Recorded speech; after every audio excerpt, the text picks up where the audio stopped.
Hello, welcome to another episode of The Outsiders. I'm Jerome. Nice to have you guys around. Yeah, this week will be solo. This will be a solo episode, and I think I mentioned it before, but I was thinking of doing some series of like quick questions or in my own opinion type thing, or just things that I ruminate on. So wouldn't be necessarily long form or as long as previous or other episodes with guests and stuff. But yeah, I mean, there's a lot that has happened in between, and I think I said that last time. I feel like I'm being a bit annoying, but outside of that, yes, I'm happy to be back. I also took a trip to the Netherlands, which, well, Amsterdam specifically. I also went to Utrecht actually, but that was like for a day. But the opportunity to travel is something that I feel like it's just great because then you see that there's sections. You live where you live, and it becomes a cycle because, of course, when you go somewhere new, it feels like the most amazing thing. And you realize every bit of detail until they disappear, and you just don't see it as being as special anymore.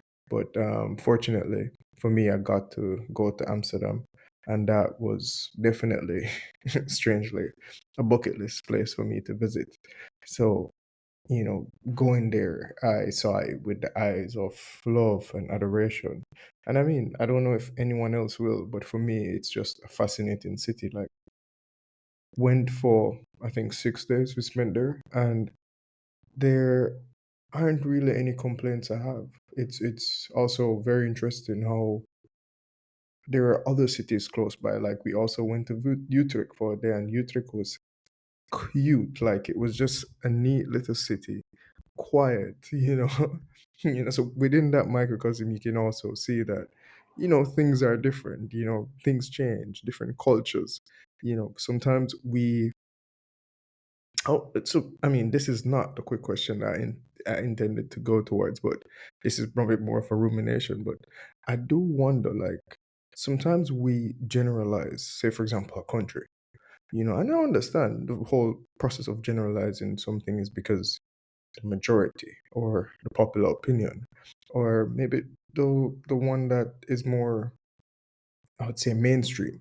Like, how many people think of going to the Netherlands and then be like, yeah, Utrecht. You might end up there. People live there for sure, but it's like it's not the name that's on top of the tongue. So for me, I mean, looking at it now and thinking about how it works, looking at how Utrecht was in comparison to Amsterdam, I would think anyone from either city would be completely two different people.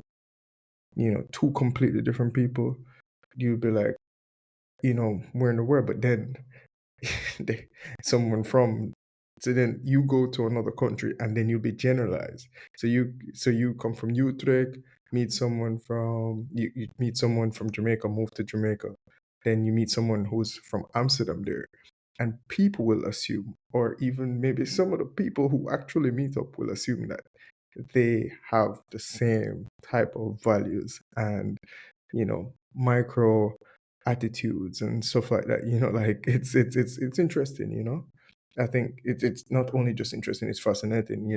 Me being in Spain, also seeing that the south is so different from the north, and even in the middle it's different. So it's like everything breaks down. It can probably even break down to communities and then to your neighbors. You're so different from your neighbor. you know Life's fascinating like that. However, the question that I did have in mind, um, is actually, so the question in general, I was just sitting one day, and sometimes you have to dress to go somewhere and you think what you should wear, and you realize you probably have something and you be like, is this worth it to wear? Now, I'm talking about mainly things that you probably purchase. And this might be one of those things that culturally might be different, but then I might be just assuming within my community or my circle, and not, what everyone within, say, Jamaica, for example, does. So, say I have Levi's jeans that, I went to Levi's store, saw it being made. It's one I always wanted, a 501, a 515, a 514, whichever one it is. I saw it and I was like, yo, this, I got it.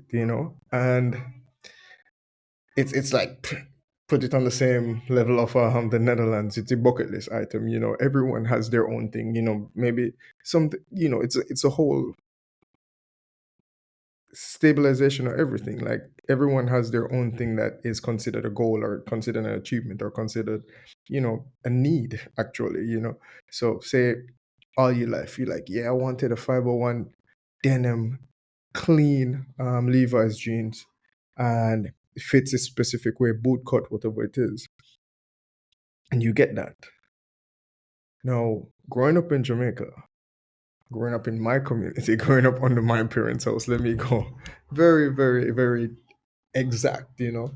Um, I think I was not taught, but I was nurtured with the idea that you have to cherish it. Now, cherish it does mean taking care of it. And mind you, we're talking about genes here. And for me, I think you would hesitate to overwear that jeans. As in, that's the quote unquote, I just put up air quotes. It's like, you don't want to overwear it. It's always like situations to not wear it. Like, your friends like, yeah, we're going over someone's house. You'd be like, yeah, not those ones. I'll wear the other jeans. You want to impress a girl, that jeans has to be worn. You want to go to a party. Can't wear that jeans to a soca party, but I can wear it to like I don't know, Frenchman's Coast party. It's that thing where why do we save these things that we desire? Why not use them? And I say this because I've seen some of it when I moved to Munich. When I moved to Munich, I saw that when someone wants something and they get it, it's used. Like I've had friends that bought one sneakers and put it on immediately and that's it. That's a sneaker. Different personality, of course. There are different people, different ways of how they express themselves or choose to, that I have a friend, she's amazing. Millions of sneakers, amazing sneakers, such good taste in sneakers. But I guess she is one of them also that I would say she wears what she wants. And it's like, or also what you consider a need, what you consider a goal. And I always wondered why I did that. I have some things that I really like, and there's part of it that is cherishing it, but cherishing something like, say, for example, garments. You know, like I'm treating something. If you put it in perspective, say it's a meal. Say I wanted to eat. Um, Tell me a place. I don't know. I probably have to think about it, but somewhere prestigious, somewhere that everybody wants to go. Everybody wants to try this food. And you get there, are you not going to eat the food? This is the product that you want. This is a product that's in higher demand. Use it. Don't think about like, yeah, because I'm going to the store. No, of course, I'm not telling you jeans to a football match extra. Do not do that. Or jeans to actually play a sport. Don't do that. That's wild. That sounds like a Lukaku type thing. Sorry for the football reference, but yeah, that is a sport of preference for me. But yeah, it's just quite fascinating that we choose to, or we will choose to hold it. Again, sorry about that. Not we, I will. So it's a question that I ask myself every now and then, and it was something that I think for a few days I was thinking about till I think no, my view might just be if I like it, I use it. You know, and yeah, it's for me it's just pretty fascinating. And then again, we also fall into the idea of how capitalism makes us, want some things. Why is it that no one really desire cheaper things? you know, and the question is something that gets to me sometimes because, like, I understand there's prestige behind a Rolex, but what about wanting a watch with history? It's because of the capitalism and the tradition that is shared behind it. But you know, why not? a Rolex for, I don't know, $500, you know. But no, it's like you do that, you create too much access, and therefore the demand will not weigh out the outweigh the supply, in the sense that, okay, I know that's a bit confusing. Let me see if I can word it in a different way. But it's like that exclusivity and the fact that there's a certain group of people, a certain wage of people, a certain lifestyle of people that can afford it. And then if you see just a regular guy with it, then it doesn't create that need. Why do we fall for these things, you know? I have to think these things, and these are just the random ruminations that happen in my mind. Sometimes I definitely need to write them down more often, but every now and then I do write down one or two, and I think to myself like, yeah. The question is why? Because what do we gain from this? You know, what benefit comes from, you know, sitting back and being like, yeah, I have a Rolex now. It goes back, it ties back. I'm trying to do the circular thing. um, it ties back to the idea that if I if I have something of value, you know, does that make me value more? And I don't know if I believe that. We see this, especially recently, very recently. No Diddy. Yeah, but no, you see that case with Diddy, and it's like, you know, you have everything, but you just so the person is the person, you know. And sometimes we put some value on items due to capitalism, and I don't s- I hope, I wish I don't fall for it as much as I do. I know I have, I'm sure I have. But there also, you know,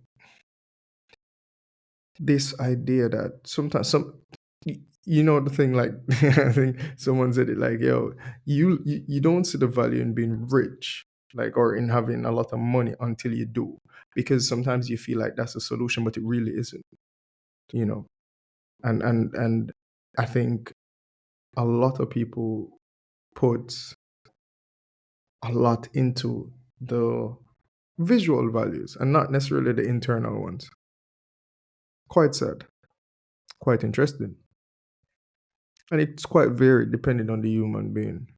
Because I also think that there are people who, once again, full circle, aha, I'm impressing myself, comes back around and realize, oh, you know, this is LLB insured from whichever year, you know, and you see a guy in probably Europe wear the shirt like going to the supermarket because it's not the same thing. And is it because we're on an island in Jamaica? Like we have that, we're not, our world is small because we're not connected to other countries.